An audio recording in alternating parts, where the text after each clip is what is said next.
অনেকদিন ধরে চিংড়ির মালাইকারি খেতে ইচ্ছে করছিল। আর যখন চিংড়ি থাকে তখন নারকেল থাকে না, যখন নারকেল থাকে তখন চিংড়ি থাকে না। তো এবার যাই হোক দুটোই একসাথে ছিল। এবার ভাবলাম যে এবার বানিয়েই নিই। এর জন্য আমি ১ম এ কিছুটা নারকেল কোড়ানো নিয়েছি। এবার আমি এটাকে ব্লেন্ডারে ব্লেন্ড করে নিয়েছি নারকেলের দুধ বানানোর জন্য।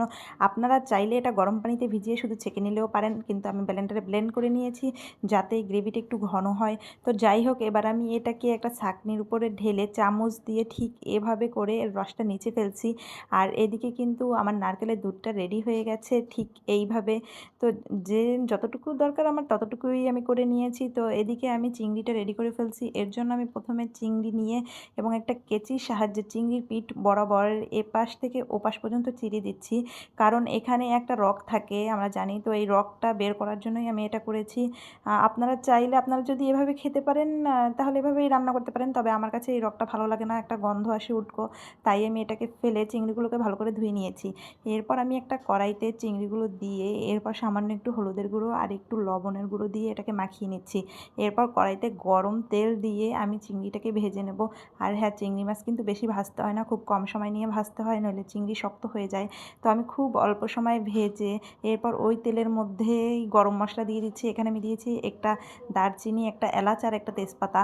আর এটা একটু ফোড়ন দিয়ে তারপরে আমি কিছুটা পেঁয়াজ কুচি দিয়েছি আর এরপরে তেল দিয়ে দিয়েছি। এটাকে ভেজে নিয়ে এরপর আমি রসুন বাটা আর আদা বাটা আর পেঁয়াজ বাটা দিয়েছি। আর হ্যাঁ, এটা একটু ঘন করে রান্না করতে হয়, মাখা মাখা করে, না হলে খেতে মজা হয় না। এজন্য মশলার পরিমাণটা একটু বাড়িয়ে দিতে হবে। তো এবার আমি এখানে একটু সামান্য পানি দিয়ে গুঁড়ো মশলা অ্যাড করছি। এখানে দিয়েছি লবণ, হলুদ, মরিচ আর ধনিয়ার গুঁড়া। এবার এটাকে একটু সামান্য ভেজে নিয়ে এরপর ওই যে নারকেলের দুধটা করে রেখেছিলাম ওটা এর ভিতরে দিয়ে দিলাম। দিয়ে দেওয়ার পরে এটাকে আবার একটু কষিয়ে নেব। আর হ্যাঁ, এটা একটু সময় নিয়ে কষাবেন, নইলে একটু গন্ধ আসবে, খেতে ভালো লাগবে না। তো যাই হোক, যখন এরকম তেল উপরে ভেসে উঠেছে তখন আমি আমার ভেজে রাখা চিংড়ি মাছগুলো এর ভিতরে দিয়ে কিছুটা নেড়ে চেড়ে নিয়েছি। আর যখন এটা কষানো হয়ে গেছে তখন এখানে আমি পরিমাণ মতো ঝোল দিয়ে দিয়েছি।